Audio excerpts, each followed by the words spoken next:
Epa, como que ya estamos grabando. Verga, eso sonó tan espontáneo, Luis. Pero sí, estamos grabando. Ah, qué bueno que me avisaste, no me había dado cuenta. Claro. Don Eddie Reyes. Don Luis, domador de leones, Villalobos lo llaman. Tan manso el león. No. ¿Cómo te trata esta cuarentena? ¿Ya estás hablando con las paredes todavía o no? No, todavía no. Todavía queda el internet. El internet. Y mucha pornografía. La pornografía. O como le decimos nosotros, la carpeta de porno. Todo hombre ha tenido en el escritorio de la computadora una carpeta que uno le dice, no es porno. No es porno, exacto. No es porno. Yes. Cuéntame, ¿qué hay de nuevo en este mundo sideral en el que vivimos? ¿Cómo? Coño, que hables, Martito. Ah, es que no te escuché bien, disculpa. Eddie, aquí estamos nuevamente, ¿no? Nuevamente, contento de estar otra vez con el podcast, preocupado un poco por la sociedad, los últimos acontecimientos como que han venido sucediendo, por supuesto, una época de reflexión, de mucha estudio, investigación personal que deberían haber hecho, pareciera por las redes sociales, pareciera que no, aunque uno entiende que hay dos mundos, el mundo real y el mundo de las redes, en donde todo es que debería ser utópico, es lo peor. Esto más, yo creo que el mundo de las redes sociales es más caótico todavía que el mundo real. Sí, como no. No sé qué piensas tú. Claro, lo que pasa, bueno, esto ya lo hemos hablado, ¿no? Es una cuestión de el anonimato que producen las redes, la libertad que la gente siente frente a un teclado o frente a la comunidad cibernética. Yo creo que saca el verdadero ser de las personas. No creo que las pervierta como tal, sino más bien yo creo que manifiestan lo que en verdad son. Si son intolerantes, aunque en la vida diaria finjan una sonrisa, en las redes no tienen que hacerlo y entonces la gente saca esa flema, esa vitriólica que tiene dentro, ¿no? Sí, puede ser que saque la otra cara, sí. Otra cara de... O la misma cara, yo creo que lo que hace es sincerar a las personas, o sea, tú y yo, la gente nos conoce y nos puede buscar en las redes, publicamos cosas sensatas, tradicionales, si caemos en un argumento son los mismos argumentos que hacemos en la vida real. Somos mejores que muchas personas, eso tenemos que admitirlo. No somos los mejores, pero somos mejores que esas basuras que de frente se ríen, dicen ser tu amigo y luego por las redes van y colocan cualquier publicación que te ofende como ser pensante y racional, ¿no? Descubres quiénes son los locos que creen que nunca llegamos a la luna, o que la Tierra es plana, o que la reina de Inglaterra es una mujer lagarto, o que creen que comerse un bistec es un acto inmoral, X, Y, Z, W, todo. Sí, correcto. Es que mira, hay una cosa muy interesante y quiero dar el punto de atarlo con el punto. Tú sabes que increíblemente recibimos comentarios en el último video. Sí. Y nos dicen una pregunta. Zoraida nos dice, ¿cómo creen que será la nueva normalidad cuando pasen los brotes de esta pandemia? ¿O volveremos como vivíamos antes? ¿Y cuáles son los temas? Nos hacen dos comentarios, mira. Fíjate. ¿Cuáles son los temas que debería darse prioridad hoy en día? Al menos los 5 principales, verga. 5 temas principales. Los 5 motores. ¿Te acuerdas de los 5 motores? Oye, terrible eso. Los 5 motores de la nueva revolución ecológica que se viene después de la pandemia. Yo voy a dar la primera, ¿no? Con lo que vemos. Puede ser un pequeño... Voy a intentar hacer el clic con lo que venimos hablando con esa primera pregunta, ¿no? Con todo lo que hemos venido hablando a raíz de todos los podcasts que hemos hecho y todas esas alertas que hemos llamado a la sociedad actual, que esperemos que de verdad las escuchen. Si no son aquí a través de nosotros, que las escuchen y que las encuentren donde sea. Lo que pasa es que esta generación que está actualmente casi en el poder, porque todavía quedan algunos reductos de estabilidad y de sensatez política, pero esta generación no puede conectar la causa con el efecto. Esta generación solamente quiere ser protagonista de la historia, pero a la vez rechaza estudiar, rechaza la ciencia, rechaza la religión, rechaza cualquier conducta que ellos vean antigua, ¿me entiendes? Es cool estar en contra de todo, es cool estar en contra de la familia, claro. Es cool estar en contra de valores que no tienen que necesariamente contradecir lo que ellos también están, o lo que ellos están buscando, pero sencillamente era como que destrozar todas las columnas vertebrales de la historia para reemplazarlas con ellos, con las que ellos están proponiendo, pero como te digo, rechazando el estudio, porque son muy vagos para estudiar. Yo haría una salvedad, dos salvedades. La primera es que, obviamente, ni tú, espero que no estés diciendo, y yo tampoco lo creo, que uno no debe ser crítico, lo dijimos el podcast pasado, lo hemos dicho en repetidas ocasiones, uno siempre debe ser crítico. Uno siempre debe buscar transformar aquello que uno considere es injusto. Sin embargo, hay, como creo yo, un axioma que debemos los seres humanos respetar y que, concuerdo contigo, muchos no les interesa o creen que pueden vivir sin él, que es el axioma de que tú tienes que tener una jerarquía de valores.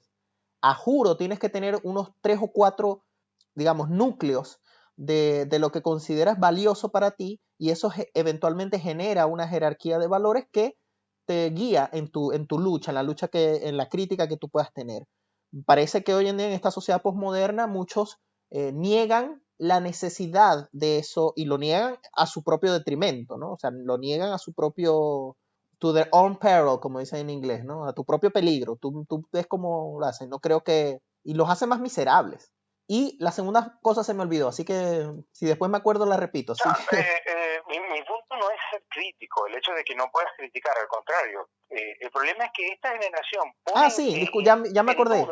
Ya me acordé. El segundo punto que quería hacer rápidamente era que yo creo que más que no quieren estudiar es que la información en esta era digital es infinita, pero también existe la posibilidad de la personalización de la información. Y yo creo que si te guías por lo que tus redes sociales, tu Facebook, tu Twitter, a quienes tú eliges, los que van a ser tus amigos o tus contactos, tú te estás tú mismo encerrando en una burbuja no tanto de desinformación, sino de información sesgada a tu favor. Entonces solamente vives con aquello que concuerda contigo. Nunca te expones. O sea, tú y yo lo hacemos porque somos personas que a mí me vale madre si una persona piensa distinto que yo. De hecho, estoy interesado en leer lo que piensa, a los que piensan distinto que yo. Pero personas inmaduras, diría yo, más de inmadurez, que no tiene nada que ver con la edad, buscan encerrarse en sus propias convicciones ideológicas y entonces nunca salen de ellas y se vuelven reaccionarias en contra de todo aquello que esté opuesto a sus propias ideologías, ¿no? A sus propios pensamientos. Eso por una parte, y por otra parte es que, claro, te llega el contenido personalizado, pero tú eres incapaz de investigar y ver qué tan cierto hay, vamos a investigar más a fondo, sino que, no, la historia ahorita está muy loca, porque te dice, no, a Julio César lo mataron porque lo envenenaron. ¿Por qué? Sí, lo envenenaron, lo leí en un hilo de Twitter.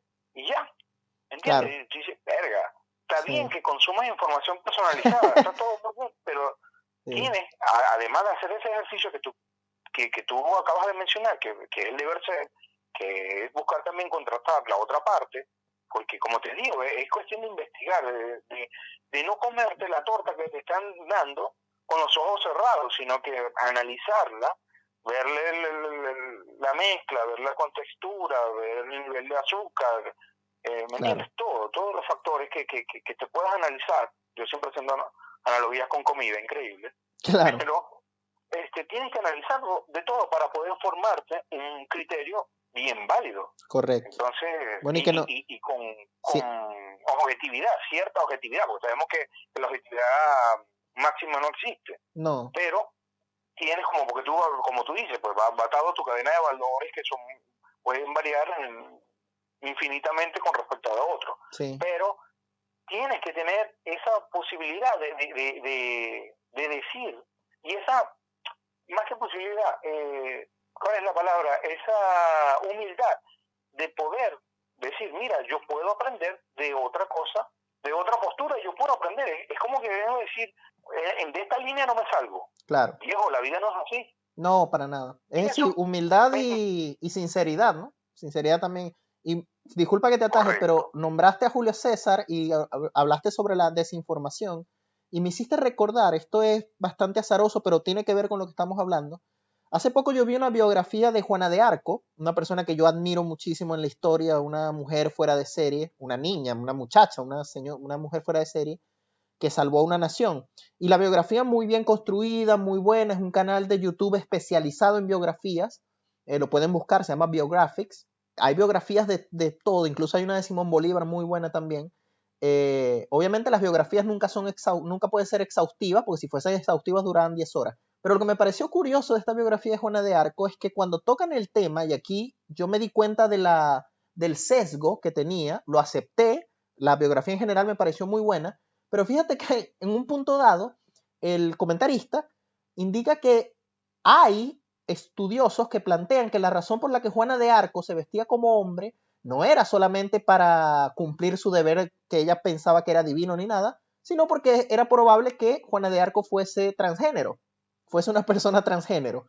Y yo me reí un poco, efectivamente, pero de hecho luego lo busqué y me di cuenta que sí, existen un par de artículos, existe una muy pequeña minoría de personas que cuando investigas sobre las personas te das cuenta que son activistas de esa ideología, de la ideología de género, que quieren mover esa narrativa de que Juana de Arco no era que se vestía de hombre para inspirar a sus tropas, incluso como una forma de rebeldía para con la iglesia de su tiempo, no, sino que ella era una persona transgénero.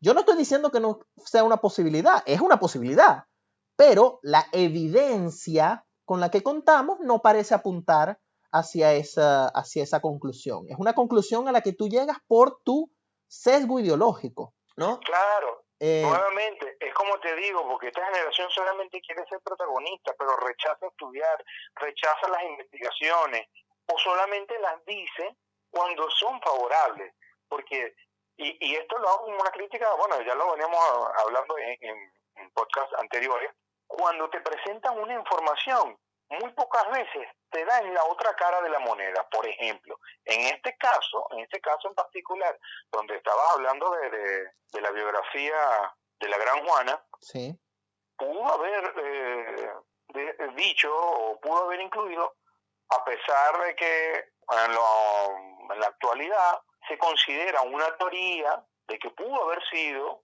esto. Sin embargo, terminamos con las pruebas o la evidencia mayoritaria nos apuntan a esto. Claro. ¿Entiendes? O sea, das el espacio para que involucrar las otras cosas que se piensan basadas en estudios, basadas en cosas reales, no porque es que ese carajo piensa así, pues, o sea, esa teoría es así porque él se levantó y de un día a la noche dijo que era así y ya. Claro. O sea, ¿dónde te basas tú? ¿O en qué te basas? Correcto. ¿Cuáles son tus estudios? ¿Qué libros investigaste? ¿Cómo llegaste a esa conclusión? Ese tipo de cosas del proceso científico. Correcto. ¿Te acuerdas cuando estabas en el colegio que te mandaban a hacer la tesis? Bueno, aplícalo. Sí, es ladilla, o sea, es molesto muchas veces y eso también tiene que ver con lo que tú hablabas de la pereza, que sin duda es un componente. Y tú te das cuenta que las personas que más gravitan hacia esas posturas intransigentes, casi que inquisidoras, tú te das cuenta que son personas de talante intolerante, porque cuando tú intentas ni siquiera corregir, sino criticar, es decir, poner ciertas posturas a su consideración, no te lo permiten. Yo recuerdo, por ejemplo, y esto, sé que le hemos dado muchos palos a esto, pero es que si se presentan, ¿qué puede uno hacer? Yo estaba hablando con dos mujeres que estaban utilizando el lenguaje inclusivo y yo les dije, ¿cuál es el argumento para utilizar el lenguaje inclusivo? Es decir, en el español cambiar la O por la E para los plurales, básicamente. Y me dijeron que, y lo curioso es que ambas personas habían estudiado lingüística, que el lenguaje castellano era un lenguaje machista y que el hecho de que el masculino se hiciese con el plural se hiciese con el masculino, era una postura machista. Y yo le dije, bueno, si ese es el argumento, el axioma es que si el masculino predomina en el lenguaje, eso crea una sociedad machista. Entonces, por ejemplo, en el inglés no existen los géneros, existen artículos neutros. Entonces eso significa que en Inglaterra, Estados Unidos y los países de habla inglesa no existe el patriarcado, no existe el machismo. Me dijeron, no, por supuesto que existe. Yo, bueno, pero entonces te estás contradiciendo en tu argumento. No me estás dando un argumento válido. Si a mí me dieran un argumento válido, yo también empezaría o intentaría cambiar el lenguaje, pero es que es absurdo cuando tú le aplicas algún raciocinio el más leve posible, por darte un ejemplo. Hay una entrevista que muy buena a Vargas Llosa acerca del qué opina él del lenguaje inclusivo. Sí, la he visto. Recomiendo que la busquen. Sí, la he visto. Y me van a disculpar, yo sé que hay una falacia que se llama la falacia desde la autoridad, que uno no debe, porque una persona inteligente o famosa o poderosa lo diga, no significa que sea cierto. Pero no me importa, yo igual voy a tomar, es un poquito intransigente ahora de mi parte, pero yo voy a tomar la palabra de Vargas Llosa por encima de cualquier otra persona. Prefiero también. Prefiero en todo caso. Y además que él no partía tampoco del principio de autoridad, él da un argumento, y a mí me parece que es un argumento válido, que el lenguaje es un organismo. Intentar cambiar por la fuerza rara vez funciona. No digo que no funcione, pero rara vez lo hace, y tendría siempre que coartar la libertad de las personas. Claro. No, es eso, o sea, es una cuestión realmente que te da para pensar, lo cual nos lleva a la pregunta. Sí. La pregunta, ¿cómo vemos nosotros la sociedad? En mi caso, yo estuve analizando, ¿no? Yo dije, bueno, la sociedad en un principio dije, va a ser la misma mierda, porque por lo que estamos viendo en las redes sociales, estamos en la mismo camino de la montaña rusa de la locura. Pero me voy un poquito a la historia, porque para eso sirve, para presentarnos y para entender cómo estamos aquí, cómo hemos llegado. Y me acordé un poco de cómo era el mundo previo al 11 de septiembre, ¿no? Sí. A nivel de seguridad portuaria, de seguridad aeroportuaria, perdón. Por supuesto, y nivel de películas incluso, nivel de presentaciones, a nivel de todo. El mundo cambió después del 11 de septiembre. Se volvió un mundo mucho más diferente, mucho más controlado, mucho más desconfiado, con razón, obvio. Y entonces, sí creo que vamos a cambiar. Si me preguntan, o sea, esta parte de la pregunta, la nueva normalidad que llaman, va a ser diferente. Quizás probablemente en los aeropuertos veamos controles biológicos. Claro. Temperatura. Vas a tener que sacarte algún tipo de tarjeta para viajar, además de la visa, ¿no? O sea, una tarjeta médica. Por ejemplo, yo me acuerdo cuando tú vas a ciertos países que te mandan a inyectarte una vacuna, ¿no? Y esto va a darle un palo a mucha gente conspirativa, como decías al principio, ¿no? Sí. Y eso también lo tocamos anteriormente con el tema de la libertad de expresión, y yo creo que aquí voy a poner un punto bastante negativo, pero viniendo de un periodista, pero es que, viejo, yo creo que hay que censurar un poco, porque no puede ser tanta gente hablando estupideces, weón. Trae mucho problema. Esos carajos antivacunas, weón. Imagínate tú, que le digan ahora, hoy en día, un antivacuna, salió la vacuna del coronavirus y te diga, no, yo no la voy a usar, porque no creo. Entonces se va a joder la economía de un país, porque 10, 15 personas estúpidamente rechazan la ciencia y te dicen que no, y entonces van a dañar la economía de un país entero, miles y millones de familias, de negocios, de todo, por los antivacunas. Sí. Yo diría esto, si tú quieres ser antivacuna, tienes todo el derecho de serlo, pero si tú no te vas a aplicar la vacuna de coronavirus, a mi país no entras, empezando por ahí, tú tienes toda la libertad de ser antivacuna, pero tiene consecuencias, porque obviamente los estados, y aquí entramos entre libertad individual y poder del Estado, ¿no? Debe el Estado, en el caso de las vacunas, obligar a las personas a vacunarse. Bueno, en principio la gente diría, no hay que vacunarse, es un problema de salud pública. Una persona que no se vacuna infecta a los demás. Está lo que se llama en inglés herd immunity, que creo, no sé cómo se llamará en español, inmunidad de la manada, ¿no? Inmunidad de la colectividad. De que el hecho de que tú te vacunes no es solamente para ti, es que si tú no te vacunas estás poniendo en peligro a tu familia, a tus amigos, a todas las personas que entras en contacto. es una cadena de dominó. Entonces, ¿eres antivacuna? Yo diría no censurar, pero sí explicar que existen consecuencias a tus acciones, porque esa es otra cosa.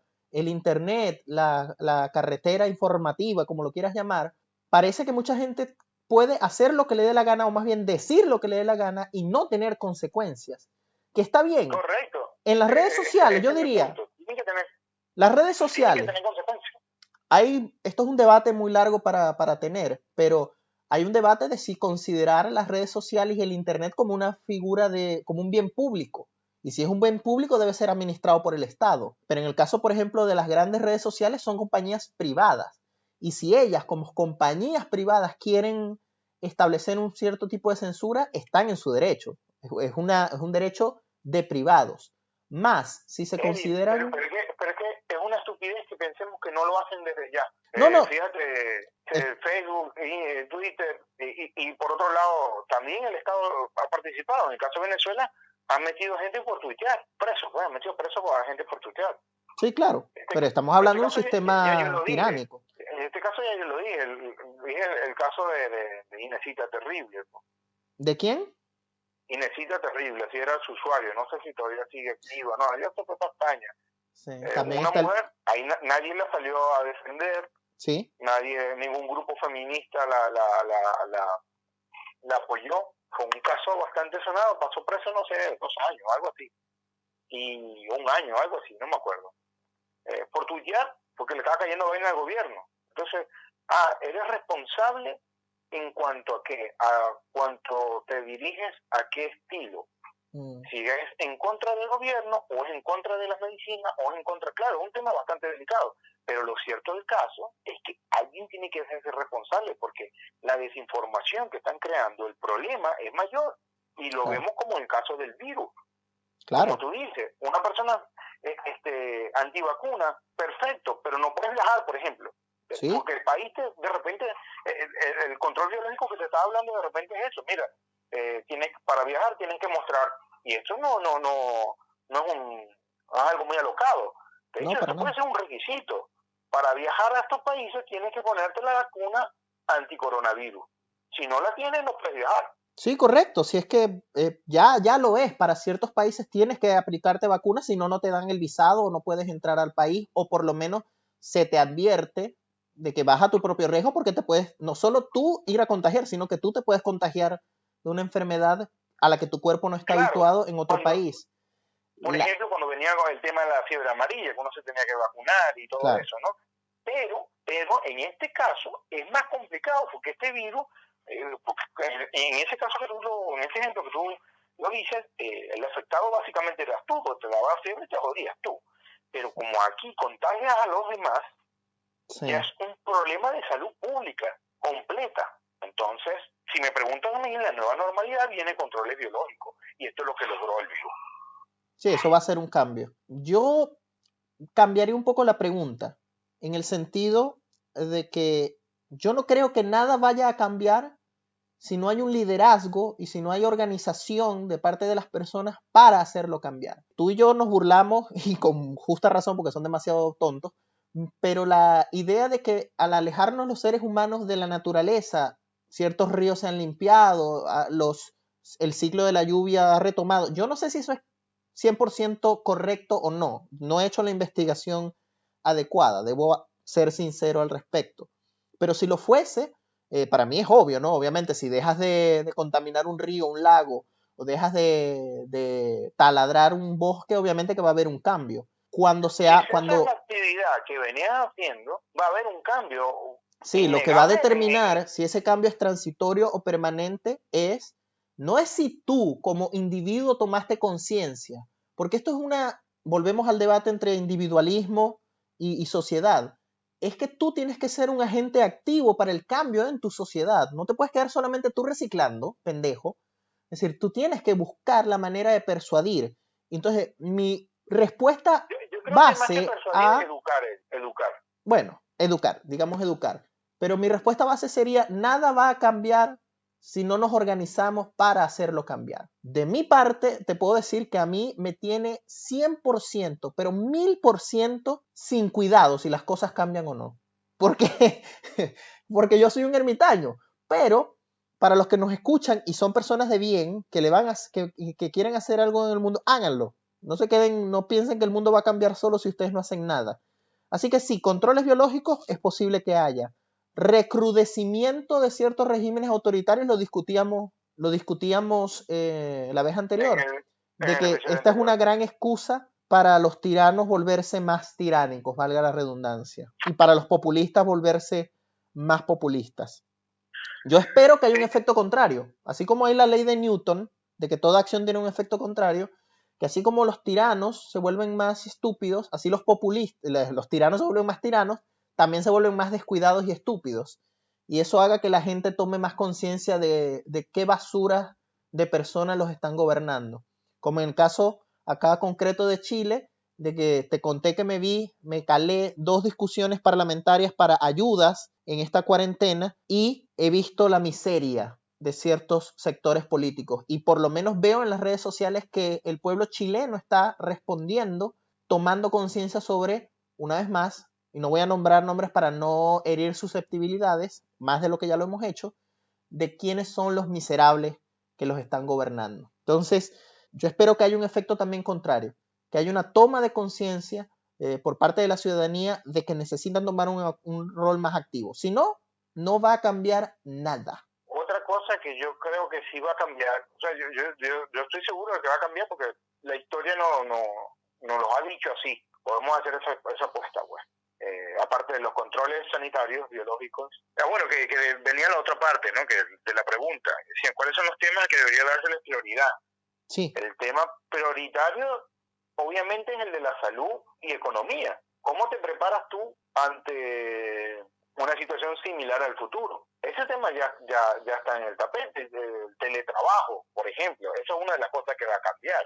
Una nueva normalidad, el virus, ya lo decíamos, pues sirvió para muchas cosas, para darte cuenta de que había muchos trabajos que no era necesario de que estuviesen en el presente. Las reuniones, por ejemplo, sí. Las reuniones de equipo, de trabajo, no eran tan necesarias después de todo. Estoy de acuerdo y como sociedad y como Estado, los estados deberían ponerse a legislar y a transformar los ambientes tanto de trabajo y los consumidores deberían empezar a entender lo verdaderamente importante.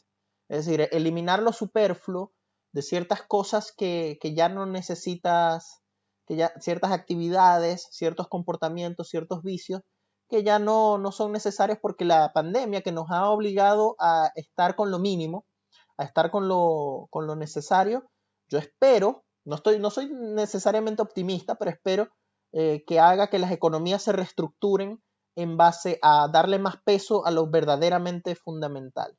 Sí, eso es lo que me lleva a ese, pudiese estar englomerado en el tercer tema, que sería entonces educación.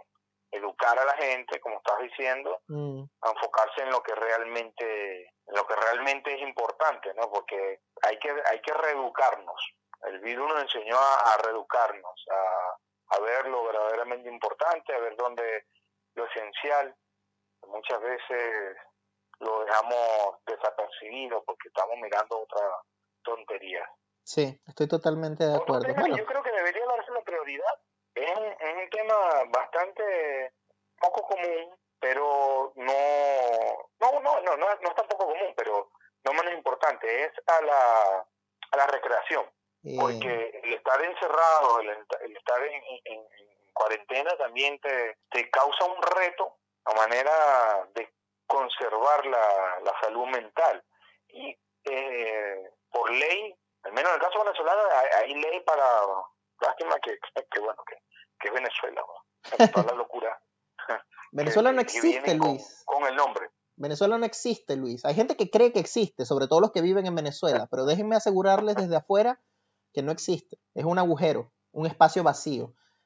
Pero sí, hablando de esparcimiento y de actividades, esta pandemia es una gran prueba de que, como hemos dicho muchas veces, ya no tienes excusa para no hacer las cosas que dices que quieres hacer.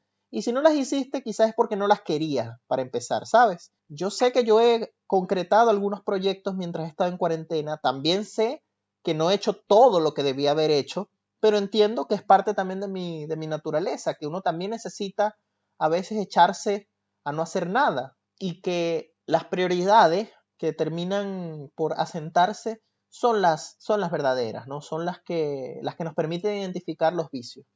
Entonces, sí, el entretenimiento, fíjate, tenemos una alta gama de cosas que pueden transformarse en el futuro, ¿no?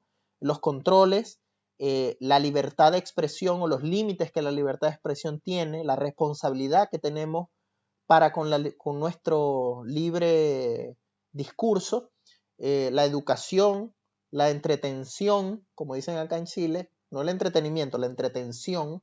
¿Qué más podríamos decir, Luis? Bueno, entretenimiento, educación, salud, economía, y yo creo que la otra son 5, nos la pusieron fácil. ¿Verdad, no? Pudiésemos marcar el trabajo en esos 5 temas. Yo creo que sí, o sea, diferente a la economía, pues.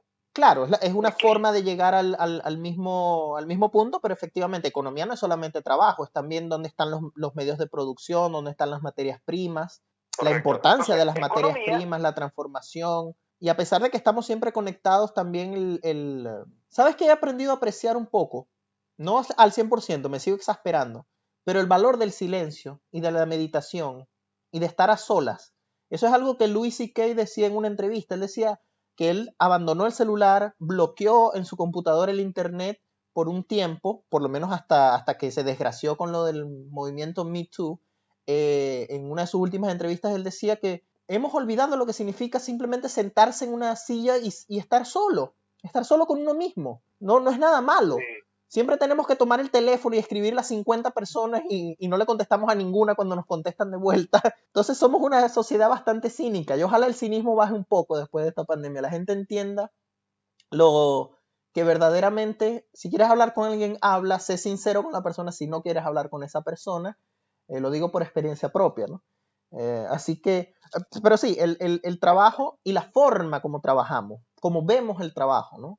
Que no es una forma simple de esclavitud, de ir de casa al trabajo, del trabajo a la casa y sentir que uno vive para trabajar, pensar que por lo menos que trabajemos para vivir y no al contrario, ¿no? Eso todo yo lo digo siempre desde un punto de vista ideal. ¿Cómo hacerlo? Depende de ustedes que nos escuchan. Ustedes tienen el poder. Sí, esto es un ejercicio individual, ¿me entiendes? Esto no es una receta, no es una fórmula. Correcto. Como la vida, pues, un entrenamiento personalizado. Sí, entonces, esas son nuestras 5 vías para el futuro que desearíamos, ¿no? Sí, claro, es un entrenamiento personalizado. Oye, otra cosa que queríamos, el valor de la solidaridad. Eso también la gente debería volver a apreciarlo. Que se nos quite un poco el nihilismo y la misantropía, porque si bien, como hemos dicho 1000 veces, esta nos muestra lo mejor y lo peor, yo creo que al final, si los seres humanos hemos sobrevivido tanto tiempo es porque tenemos más de bondad que de otras virtudes. Hay más que admirar que para despreciar en el ser humano. Y eso ya es decir bastante. Y lo que pasa, y es lo que decíamos al principio, o mi crítica a esta generación de cristal, generación de ofendidos, gratuitos, es que, por ejemplo, la generación de nuestros abuelos tuvieron guerras, sí, tuvieron problemas serios, de verdad, tuvieron escasez, pasaron roncha para conseguir las cosas. Esta generación lo ha tenido todo, bro. La comodidad, nunca se ha tenido que... Mira, preocuparse es por cuál tipo de producto elegir, cuál tipo de mayonesa, o cuál tipo de mostaza,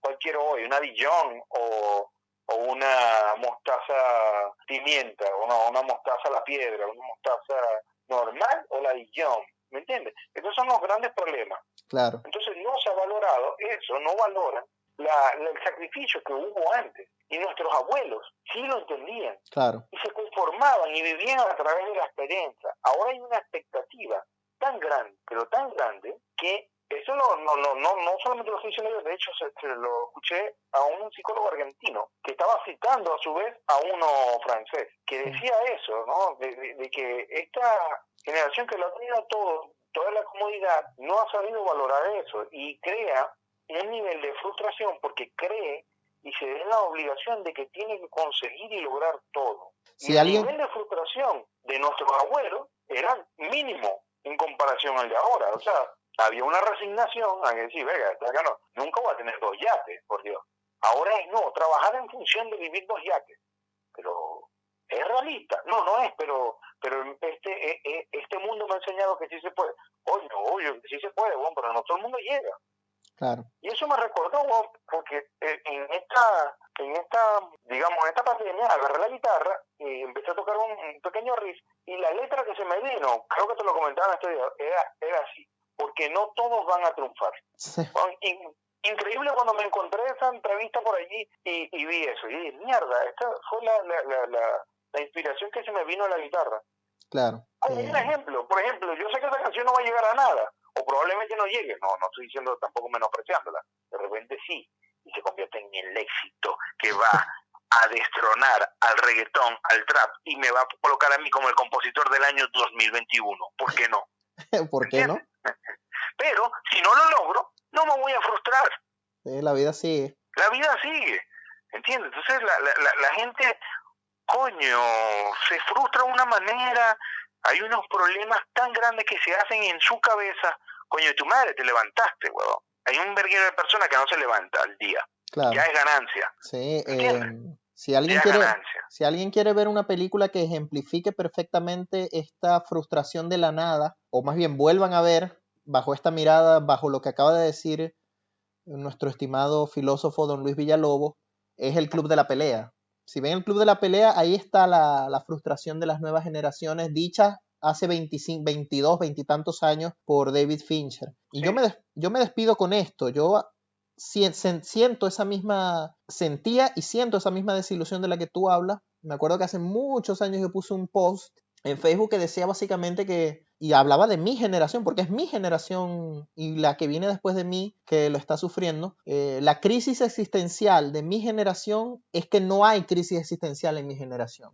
Es decir, la falta de crisis es la crisis. Y eso es reminiscente de lo que dice Tyler en el Club de la Pelea, donde dice, nuestra gran guerra es contra nosotros mismos. Nuestra depresión es una depresión interna, ¿no? Y lo raro es que es una depresión interna y tú buscas solventarla hacia afuera, mirando hacia afuera. Exacto. Y no mirando hacia adentro. Sí, deprimiendo a todos los demás, malditos. Y buscando causas externas, ¿me entiendes? Sí, la depresión, claro. Que cuando te tienes que mirar es a ti, tienes que mirar dentro de tu casa, dentro de tu puerta, dentro de ti. Y no buscarle echar la culpa, pero nuevamente caemos a lo mismo, porque es más fácil echar la culpa a otro que asumir la mía. Correcto. A riesgo el Estado de que... no me lo dio, mi papá no me lo dio, mi mamá no me lo dio, el colegio el profesor no me lo dio, o la profesora no me lo dio. Mi novia no me lo dio. Mi novia, fracasé con mi novia porque sencillamente ella no era buena. Claro. Oye, ya va, y tú no eras bueno también. Sí, bueno. No, la culpa no siempre es de todo. Para que no crean que solamente hablamos mal de la izquierda, en la extrema derecha está en esa excusa de movimiento que se llama ¿cómo se llama? Los célibes involuntarios. Ay, Dios mío. Busquen ayuda. No, estúpido. Bobos del carajo. A riesgo de que esto parezca un libro de autoayuda, lo mismo que tú dices lo dijo Facundo Cabral en una entrevista, porque hay que citarlo. Él decía, al culpable se le busca adentro, no se le busca afuera. Y él decía, yo empecé siendo cantante protesta, pero me di cuenta después de un tiempo que si yo cantaba sobre lo que odio, tú vas a conocer mejor a mi enemigo de lo que me conoces a mí. Tú solo me puedes conocer a mí cuando yo canto sobre las cosas que en verdad amo y las cosas que en verdad me interesan, ¿no? Así que los invitamos a todos. Yo me quiero despedir invitándolo a un libro que se llama de Víctor Frank, que lo tuve, que se llama El hombre en busca del sentido. Y es un libro... Hay 2 libros que yo recomiendo, el de Víctor Frank y el de Primo Levi. Uh-huh. Si sobre todo te gusta la Segunda Guerra Mundial, es un libro que habla, bueno, son 2 libros distintos, escritos por 2 personas totalmente distintas, que son sobrevivientes a campos de concentración. Entonces imagínate, buscarle sentido a la vida en un campo de exterminio. Una de las frases célebres de Víctor Frank es que te dice, bueno, te pueden quitar de todo, te pueden quitar cualquier cosa. Si algo aprendí ahí es que te pueden quitar cualquier cosa, pues ropa, comida, dignidad, todo te lo pueden quitar, todo, si ellos quieren. Lo único que no te pueden quitar es la libertad que tú tienes para afrontar con las cosas que a ti te pasan. Correcto. Y qué curioso, me gusta mucho que hayas recomendado esos libros, porque a mí justamente el día de hoy un amigo, tengo que buscar, quizás se cumple un aniversario, me hablaba sobre Ernest Hemingway y sobre el libro El viejo y el mar, y hay allí una frase también. Hemingway pertenecía a esa generación de la que tú hablabas, una generación que en el caso de Hemingway peleó en dos de las guerras más importantes del siglo, en la Segunda Guerra Mundial y en la Guerra Civil Española. Fue corresponsal, tuvo amoríos, vivió, fue pescador, fue cazador, estuvo en accidentes de aviones, accidentes de tránsito, estuvo en todos, vivió una vida al extremo y con un historial de depresión en su familia, de esquizofrenia, de bipolaridad que tristemente lo llevó al suicidio, pero antes de eso escribió esas obras maestras como Por quién doblan las campanas, o en la que voy a citar ahora, que es El viejo y el mar, en la que hace a ese viejo, que es una representación de la humanidad, decir, entre otras cosas, que el hombre puede ser destruido pero nunca derrotado. Con eso yo me despido. Veamos, como tú dices, a la historia pasada, y veamos que después de cada tragedia hay la oportunidad. Hay sociedades que las han tomado, las oportunidades para mejorar, hay otras que no. Todos sabemos cuáles son las que se preservan hasta el día de hoy. Así que si quieren cambios, háganlos ustedes, ¿no?